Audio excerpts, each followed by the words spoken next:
60। हम कह रहे थे बेटा कि इसका जो डिफरेंस लेंगे हम, इट इज 0.732 आ रहा है ना, इंटू 2, ये वाला पैरामीटर तो ऐसा चलेगा। ओके, ऐसे अगर आप अब इसका डिफरेंस देखो बेटा, D3 minus D2, screen blank कैसे हो गई?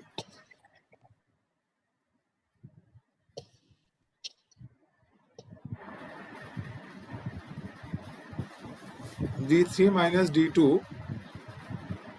इसमें से इसको सब्ट्रैक्ट करेंगे बेटा, देखिए कितना अप्रोक्सीमेटली कितना आ रहा है, ये 0.52 के करीब आ रहा है, करीब करीब 0.52 के करीब आ रहा है बेटा अप्रोक्सीमेटली। आप चेक कर लें, 2 into lambda R upon 2 mu. मतलब आप देखिए ध्यान से, ये डिफरेंस बेटा कम हो गया कि नहीं हो गया बताओ। और ऐसे अब आगे जाएंगे ना तो डिफरेंस और कम होता चला जाएगा। तो जैसे हमने कहा था कि डार्क फ्रिंजेस नैरो होती चली जाती हैं, वैसे ही बेटा न्यूटन रिंग्स में ब्राइट फ्रिंजेस भी नैरो होती चली जाती हैं। नैरो का मतलब समझ रहे हैं, दे कम क्लोजर एंड क्लोजर। ठीक है, सो हमारे पास क्या होगा कि भाई 10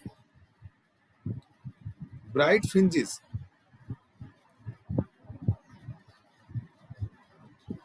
also comes closer and closer, that is becomes narrow. अगर लेट अस होप कि कॉलेज खुल जाए और आप लैब में कर कर देखें, आपकी लैब में बकायदा ये प्रैक्टिकल है बेटा डार्क रूम के अंदर, एंड आपको ये सब डायमीटर वगैरह मापने भी हैं वहां पर, तो एटलीस्ट आप प्रैक्टिकली देख पाएंगे कि कैसे सेंट्रल डार्क होता है और फिर फ्रिंजेस जो होती हैं अल्टरनेट ब्राइट डार्क बनती हैं, लेकिन उनके डायमीटर्स कंटिन्यूअसली मतलब डिफरेंस जो है वो कम होता जाएगा, means they will come closer and closer. तो मैंने क्या कहा देखो बेटा, एक बार फिर देख लें, क्योंकि फिर रिफ्लेक्टेड मीडियम हम खत्म कर रहे हैं।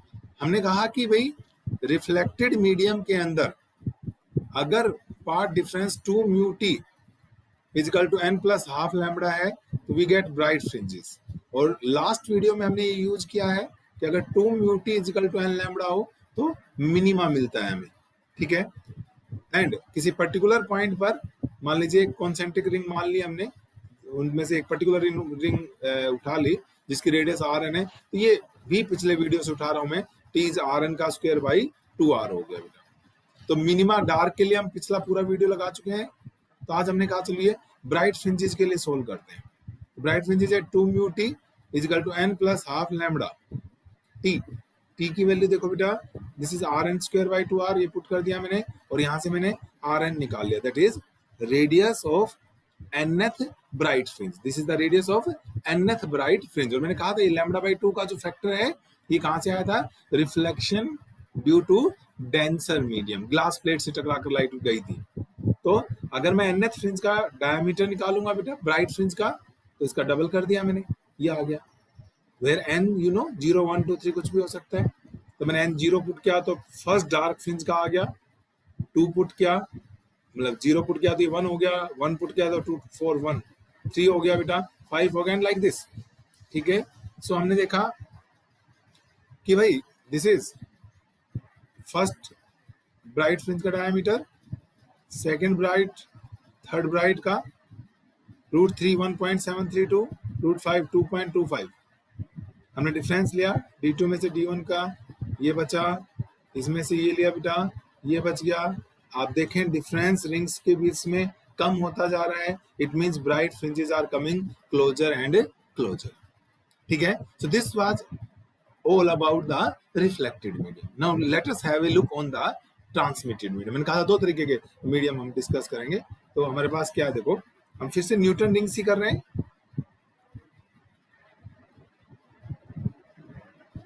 न्यूटन रिंग ही कर रहे हैं फॉर ट्रांसमिटेड मीडियम।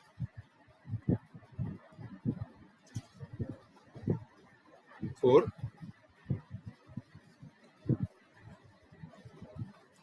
देखो बेटा, हल्का सा डायग्राम समझाऊंगा मैं फिर से एक बार, थोड़ा सा अच्छे से दिख जाए इसलिए मैं थोड़ा सा बड़ा बनाऊंगा।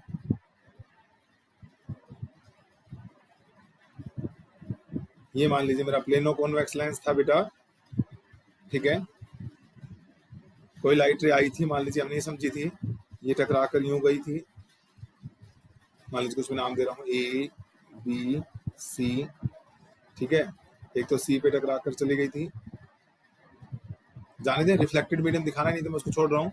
फिर हम यहाँ चले गए थे बेटा, ठीक है, और ये यहाँ से ये यूं चली गई थी, मान लो डी, और ये क्या हो गई थी बेटा, ई हो गई थी, ठीक है। अब एक वेव यहाँ डी से टकराई और ये यूं गई, डी एफ मान लेता हूँ बेटा, तो इसका फिर दो हिस्से हो गए थे, कुछ इसमें चली गई थी इस मीडियम के अंदर, वो आगे रिफ्लेक्टेड बन जाएंगे, मैं नहीं दिखा रहा हूँ, और फिर यहाँ टकरा कर आई थी बेटा, और फिर यूं चली जाएगी एफ जी एच। ये जो है ये क्या है, मेरी ट्रांसमिटेड मीडियम है,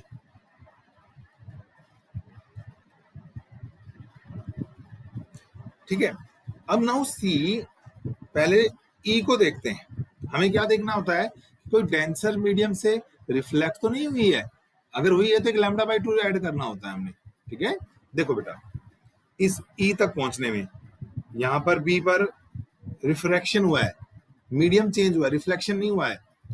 सी पर ठीक है रिफ्लेक्शन हुआ है, पर हमारा तो नहीं हुआ ना, हमें तो ई तक पहुंचना है, तो ई वाले पार्ट में तो सी से डी जाएंगे और डी से ई, मतलब हर एक जगह, यहाँ भी, यहाँ भी, यहाँ भी, बी सी और डी तीनों जगह क्या हुआ है, रिफ्रैक्शन हुआ है, there is no reflection for this part, ठीक है। आपको देखना है कि आप किस वेव की बात कर रहे हैं, उसमें आपको रिफ्लेक्शन या रिफ्रैक्शन देखना होता है बेटा, ठीक है। चलिए अब एच तक पहुंचते हैं, ए से बी सी तक, यहां तक डी तक। देखो बेटा, ये एच वाली वेव कैसे बनेगी, एक बार एच पे जो टकरा, डी से जो टकरा कर गई, डी आपकी ग्लास प्लेट है, तो ग्लास प्लेट से टकरा कर गई,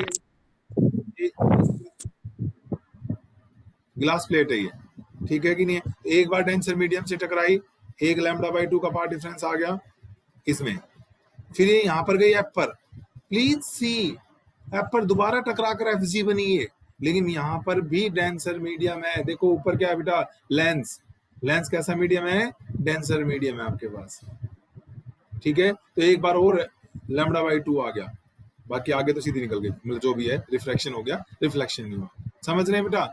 जो आपकी ये जीएच रे है,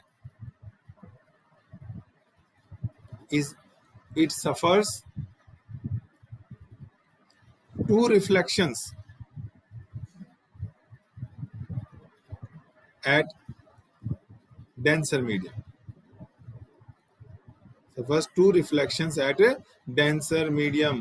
कहां कहां मैं लिख रहा हूं, एक डी पर और एक एफ पर, एक यहां पर बेटा डेंसर ग्लास से टकराई है, यहां भी ग्लास से टकराई है, डी एंड एफ पर 2 बार टकराई, तो टोटल एक्स्ट्रा पार्ट डिफरेंस कितना आएगा,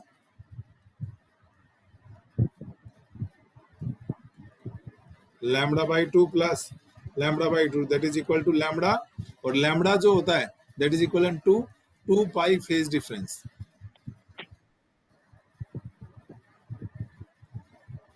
लैम्डा किसके इक्विवेलेंट होता है, 2 पाई के इक्विवेलेंट हो गया बेटा, और 2 पाई का मतलब 0 एंगल भाई, 2 पाई हो जाए तो कितना हो जाता है, इसका मतलब कोई एक्स्ट्रा इफेक्ट नहीं काउंट होगा, खाली लैम्डा बाई 2 हो, लैम्डा बाई 2 तो पाई के बराबर होता है, तो पाई तो रिवर्स कर देता है चीजों को, लेकिन लैम्डा तो घुमाकर आपको क्या करेगा, वेव के फॉर्म में दिखाऊं,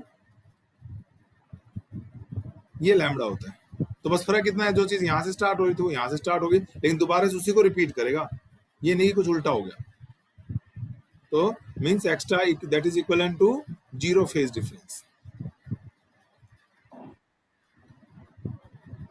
और इसलिए बेटा जो 2 म्यू टी सीधा पार्ट डिफरेंस था, ये एन लैम्बडा के लिए क्या देगा मुझे, मैक्सिमा देगा, क्योंकि एक्स्ट्रा की कोई टर्म नहीं है। अब पिछली बार जो थी, ये देखो 2 एन, एक बार लैम्बडा अगर आ गया ना, तो वो क्या बना देगा बेटा, एन प्लस हाफ करेगा। यहाँ पर क्या करा हमने, मान लो एन लैम्बडा पहले से था, उसमें लैम्बडा और ऐड कर दिया, तो आप कहोगे सर ये तो एन प्लस 1 लैम्बडा बन गया, मैंने कहा बिल्कुल बन गया, पर बेटा अगर एन इंटीजर नंबर है तो एन प्लस 1 भी तो एक इंटीजर ही होगा। मैंने कब कहा कि एन की कोई पर्टिकुलर वैल्यू 1 2 3 4 5 कुछ भी हो सकती है, तो अगर आप 1 ले रहे थे तो वहां 2 ले लेंगे, 2 ले रहे थे तो वहां 3 ले लेंगे। इसलिए हम उसको क्या लिख रहे हैं बेटा, ये देखो ना वो जब कर दूं पोटी साफ कर दी दुरुस्त। ठीक है 2 mu t is equal to n lambda. ठीक समझ में आया जो मैं कह रहा था? बस n प्लस 1, लेकिन रहेगा तो वही वही। ठीक है, एक्स्ट्रा लैम्बडा बाई 2 वाली कंडीशन खत्म बेटा। और फिर 2 mu t अगर n प्लस हाफ लैम्बडा हो जाएगा तो वो क्या आएगी फिर, मिनिमा आएगी।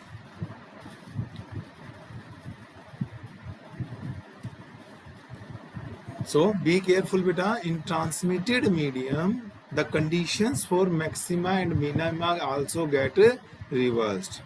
बाकी सारा वही रहेगा। अब देखो आप यहाँ पे एक सर्कल बनाएंगे, ठीक है बेटा, ये nth रिंग होगी, इसकी रेडियस क्या हो जाएगी, Rn मान लेंगे, ये थिकनेस हमने T मानी थी, वही डायग्राम फिर से बन जाएगा। ये रेडियस R है, ठीक है, तो Rn की T जो होगा वो आ जाएगा आपका Rn का square by 2R। Please see the derivation in reflected medium. In reflected medium, okay. तो देखो बेटा, मैं ये वाली बात मान लो यहाँ पुट करूँ इस T की वैल्यू, देखो मैं क्यों, ठीक है, 2 mu t में एक बार देखो जरा, यहाँ पुट करूँ मैं, यही तो है। बस ये ब्राइट के लिए थी, ट्रांसमिटेड में ये किसकी बन जाएगी बेटा, डार्क के लिए बन जाएगी। तो मैं सारा मैथ दोबारा करूँ क्या, मुझे नहीं लगता मुझे करने की जरूरत, आप खुद ट्राई करेंगे, टी की वैल्यू ये पुट करेंगे, बस कुछ नहीं चेंज करना, बस जहां ब्राइट वर्ड था वहां क्या वर्ड आ जाएगा बेटा, डार्क, क्योंकि 2 mu t equal to n plus half lambda, ये किसकी कंडीशन बन गई अब मेरे लिए, ट्रांसमिटेड में डार्क की कंडीशन बन जाएगी बेटा। ठीक है, मैथमेटिक्स में कुछ नहीं चेंज करना है आपने, बिल्कुल सेम चलेगा आपका, ओके, एंड ये रिजल्ट आ जाएगा। सो बस यहाँ पे ब्राइट की बजाय क्या लिख दोगे, dark fringes, means dark fringes comes closer and closer. ठीक है, मींस जो रिजल्ट बेटा मैक्सिमा के थे, ब्राइट के थे, वो ट्रांसमिटेड में डार्क के बन जाएंगे, एंड जो डार्क के थे वो ट्रांसमिटेड के हो जाएंगे। तो इसलिए जो सेंट्रल फ्रिंज है, ये देखो यहाँ T0 है बिल्कुल सेंटर पे, तो देखो कौन सी कंडीशन सेटिस्फाई करेगा, पहली करेगा, यहाँ T0 पुट कर दूं N0 हो जाएगा, अगर यहाँ T0 पुट कर दूं तो N माइनस हाफ हो जाएगा। क्यों भाई, पहली कंडीशन में देखो T0 पुट करूं तो N इजिकल टू 0 आ गया, इट इज पॉसिबल। यहाँ 0 पुट कर दूं तो इसका मतलब N plus half 0, N is equal to minus half, which is not possible. ठीक है, इसका मतलब क्या हुआ, जो सेंट्रल फ्रिंज बनेगी वो ब्राइट बनेगी बेटा। सेंट्रल फ्रिंज कैसी बनेगी इस बार, ब्राइट। कल पहले क्या बनी थी, रिफ्लेक्टेड में डार्क बनी थी हमारे पास, ठीक है ना, यानी इस बार सेंटर पे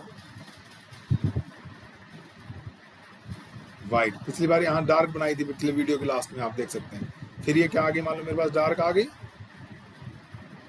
ये एक डार्क फ्रिंज आ गई बेटा, ठीक है। फिर आप क्या करें, फिर से क्या आ जाएगी, ब्राइट आ जाएगी इस तरीके से, ठीक है कि नहीं है। और अगला ये जो ये विड्थ है, अगली बार ये डिस्टेंस कम हो जाएगी थोड़ी सी comparatively, they come closer and closer, अभी आपने प्रूव किया है, अगली बार और नजदीक आ जाएगी, मतलब ये बिल्कुल नैरो, मतलब अभी तो हो सकता है बहुत ना दिखा पा रहा हूँ इतनी देर से, और ये बहुत सारी रिंग दिखती हैं आपको, ठीक है, अगली बार और इसके बिल्कुल नजदीक आ जाएगी, गैप लगातार क्या हो जाएगा बेटा, कम होता चला जाएगा। इस तरीके से फ्रिंजेज बनती चली जाएंगी। So these are the Newton's rings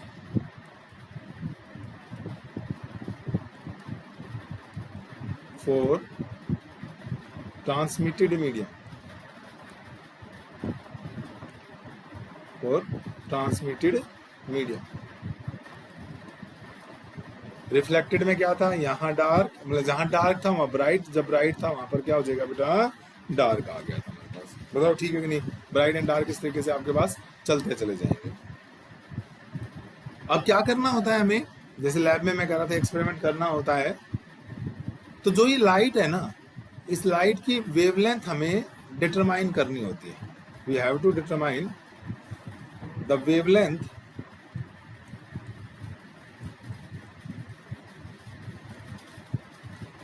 of given monochromatic light. Given monochromatic में कई बार वर्ड बोल चुका हूं, सिंगल वेवलेंथ की लाइट, मोनोक्रोमेटिक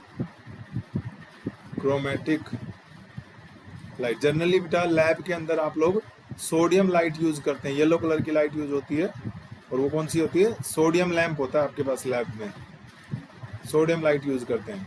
तो wavelength of given monochromatic light using Newton's ring.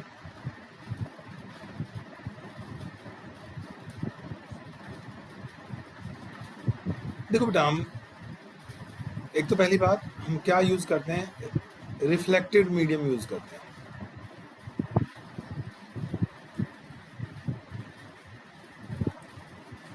क्योंकि ट्रांसमिटेड के लिए तो ग्लास प्लेट के नीचे खड़ा होना पड़ेगा, और वो बड़ा मुश्किल है लैब में सेटअप करना। लैब में सेटअप कैसा होता है, एक बार देखो, एक सोर्स ऑफ मोनोक्रोमेटिक लाइट होता है, इसको हम कॉन्वेक्स लेंस लेके बेटा, और कॉन्वेक्स लेंस के फोकस पे रख देते हैं, इसको हम कॉन्वेक्स लेंस के फोकस पे रख देते हैं, तो लाइट रेज यूं आएंगी,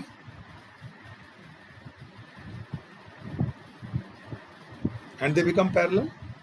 बताओ जाएंगे कि नहीं जाएंगे बेटा, लाइट रेज पैरेलल आ जाएंगे कि नहीं आ जाएंगे, ठीक है, इस तरीके से पैरेलल रेज आएंगे, क्योंकि लाइट रेज अगर फोकस में से आ रही हो तो they become parallel after passing through lens, ठीक है। फिर हम क्या करते हैं, ग्लास प्लेट रखी हुई होती है बेटा at an angle of 45 degree with horizontal, ये ग्लास प्लेट रखी होती है, ये लाइट रे यूं आएगी, देखो 45 पे रखी है तो एंगल भी 45 हो गया, तो 45 पे क्या होंगे, टकरा रिफ्लेक्ट हो जाएगी, यानी पूरा इनिशियल पाथ से कितने पे होगी, 90 पे रिफ्लेक्ट होगी। ये ग्लास प्लेट है बेटा, ये लाइटें जो टकरा कर 90 पे चली जाएंगी। नीचे ये वो सिस्टम रखा होता है जो हमें समझा रहा था, ग्लास प्लेट, दूसरी ग्लास प्लेट, ग्लास प्लेट के ऊपर क्या रखा होता है बेटा, प्लेनो कॉन्वेक्स लेंस। ये लाइट रेज नॉर्मल इंसिडेंट हो गया कि नहीं हो गया, आपको बताया था, तभी तो म्यूट किया था। ये लाइट रेज यूं जाएंगी और प्लेट से टकराएंगी, टकराकर रिफ्लेक्टेड लाइट वापस आएंगी। मैं कहता ट्रांसमिटेड तो और नीचे जाएंगी, तो ये तो टेबल पे रखा होता है ना, तो नीचे से कैसे देखेंगे हम, तो हमारे लिए थोड़ा मुश्किल काम होता है। ऐसा नहीं कि सेटअप्स नहीं होते, पर ऑर्डिनरी हमारी लैब में भी नहीं है जैसे, तो ये यूं जाएंगी बेटा, और ये ना ये जो होती है, ठीक है, ये ट्रांसपेरेंट होती है, इसलिए कुछ पोर्शन को क्या करती है, रिफ्लेक्ट, तो कुछ को ट्रांसमिट भी करती है। तो ये लाइट रेज ऊपर चली जाएंगी बेटा, कौन सी है ये, रिफ्लेक्टेड जो आ रही है, ठीक है। और यहाँ पर क्या लगा होता है, माइक्रोस्कोप लगा हुआ होता है, ट्रैवलिंग माइक्रोस्कोप। ये क्या लगा होता है, ट्रैवलिंग माइक्रोस्कोप।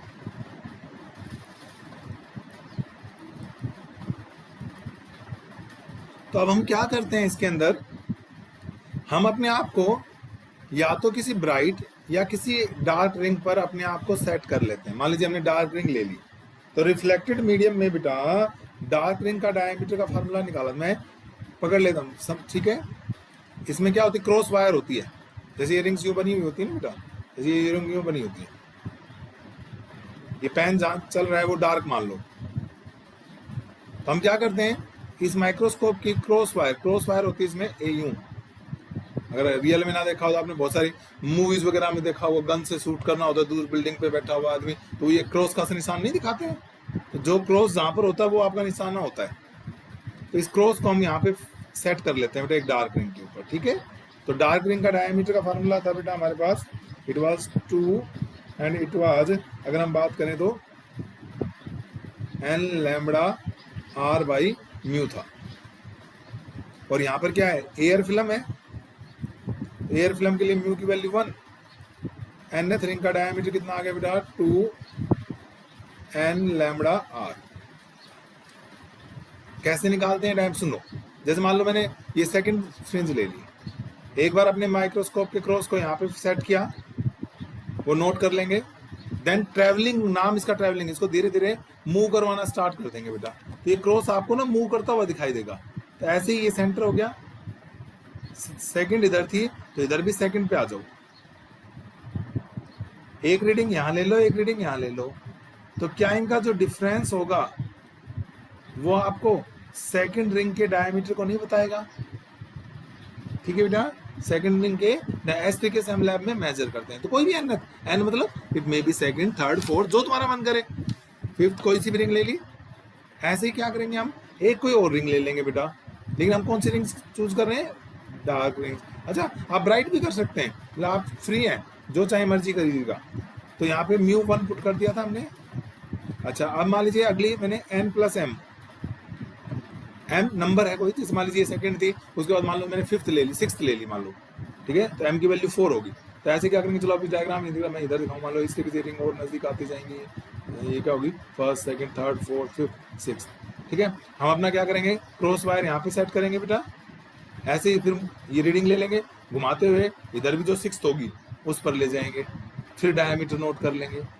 तो वो क्या आ जाएगा आपका 2, और ये क्या आ गया बेटा हमारे पास, बोलो, n + m lambda R. n की जगह n + m हो गया। मुझे तो लैम्बडा निकालना है, वेवलेंथ निकालनी है बेटा। तो वेवलेंथ निकालनी तो स्क्वायर कर लूँ, क्योंकि लैम्बडा है तो अंदर छुपा हुआ है। तो मैं ऐसा काम कर रहा हूँ, स्क्वायरिंग भी कर रहा हूँ और सेकंड में से फर्स्ट को सब्ट्रैक्ट भी कर रहा हूँ। दैट इज n + m का स्क्वायर माइनस dn का square, that is equal to बेटा 4n + m lambda R minus 4n lambda R. ये हो गया d n + m का स्क्वायर माइनस dn का स्क्वायर, 4 लैम्बडा आर कॉमन बेटा, n + m minus n cut जाएगा, m बच जाएगा। तो यहाँ पर क्या आ गया, वेवलेंथ आ गई d n + m का होल स्क्वायर माइनस dn का स्क्वायर अपॉन 4। सेम फार्मूला आप लैब में यूज करेंगे तो वहां तो डायरेक्ट लिखते हैं, तो उसका डेरिवेशन आ गया कहाँ से, r, और ये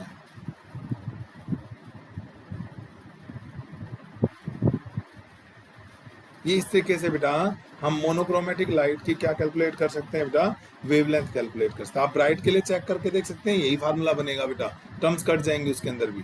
ओके, मैंने कहा लैब में करना क्या है, हम सोर्स ऑफ मोनोक्रोमेटिक लाइट लेंगे बेटा, और उसको किस पे रखेंगे, कॉन्वेक्स लेंस के फोकस पर रख देंगे।